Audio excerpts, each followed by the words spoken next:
நடக்குமா அப்படின்னு நம்ம இதெல்லாம் நீங்கள் கற்பனையாக நம்ம சிந்தி, ஏன்னா இதெல்லாம் ஆராய்ச்சியே போகக்கூடாது. ஆனாலும் இன்றைய காலத்தில் எப்படி நினச்சிக்கணும்னு கேட்டிங்கன்னா, சர்க்கஸில் வித்தை பண்ணுறாங்க, புரியுங்களா? அவர் என்ன பண்ணுறாரு, சர்க்கஸ் எல்லாம் ஒன்றா தான் இருக்குது. வன்கொடுமை சட்டத்தில் என்ன பண்ணிடுவாங்க, விலங்குகள் பாதுகாப்பு சட்டத்தில். ஆனால் முந்தைய காலத்தில் பார்க்கும்போது என்ன பண்ணுவாங்க, ஒவ்வொரு விலங்கையும் அப்படி பழக்கப்படுத்தி வச்சு செய்யக்கூடிய ஆற்றலை பெற்றிருந்தார்கள்.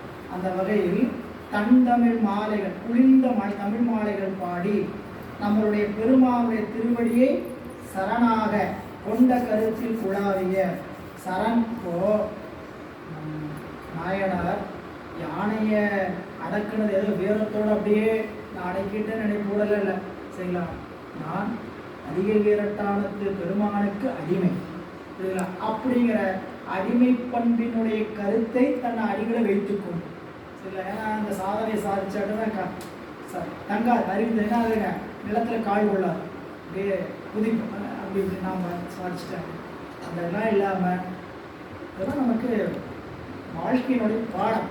எந்த நிலைக்கு சென்றாலும் எந்நிலை நின்றாலும் எக்கோலம் கொண்டாலும் மன்னிய சீர் சங்கரன் தாள் மறவாமை.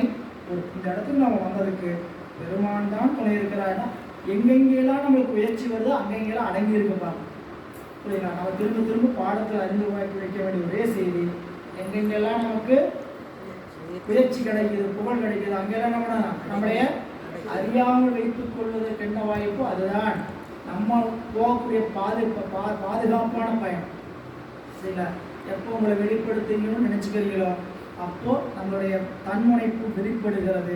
தன்முனைப்பு இருக்கிற வரைக்கும் யான் எனது என்ற அறிவு இருக்கிற வரைக்கும் சிவபெருமானுடைய திருவள் நம் அறிவில் வாய்க்காது. இது சத்தியமான உண்மை. அறிவில் எனது நான்கிற முனைப்பு இருக்கிற வரைக்கும் திருவருளை நீங்கள் பருக முடியாது. திருவருளை பருக வேண்டும் என்ற ஆசை இருந்தால் என்ன பண்ணுங்க, யான் எனதுங்கிற முனைப்பை விட்டு நிற்கும். எவ்வளவு விட்டு நிற்கிறீங்களோ அவ்வளவு பருகலாம்.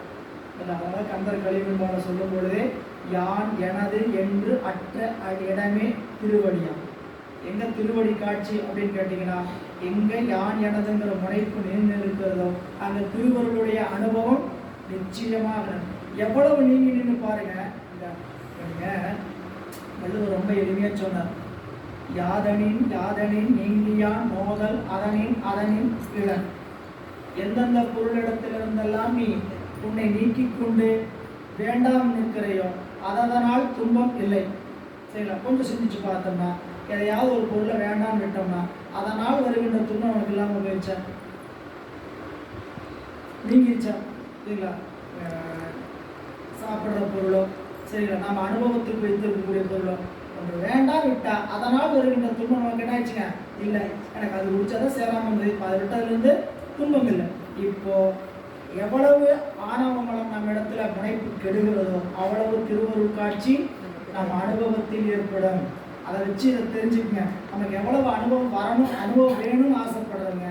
திருவருள் பயப்பட்டு இருக்கிறதுக்கு யான் எனதுங்கிற முனைப்பு என்ன பண்ணுங்க, அப்படியே விட்டு நிற்கணும், இல்லை? எனவே நம்மளுடைய நாயனார் எப்படி இருக்கிறார்களா, தம்பெருமான் சரணாக கொண்ட கருத்தில் இருந்து அப்படி நினைக்கிறார். நினைத்தவுடன் இந்த வேடம் தன்னை வணங்கி விழுந்து எழுந்து செல்கிறார். அப்படி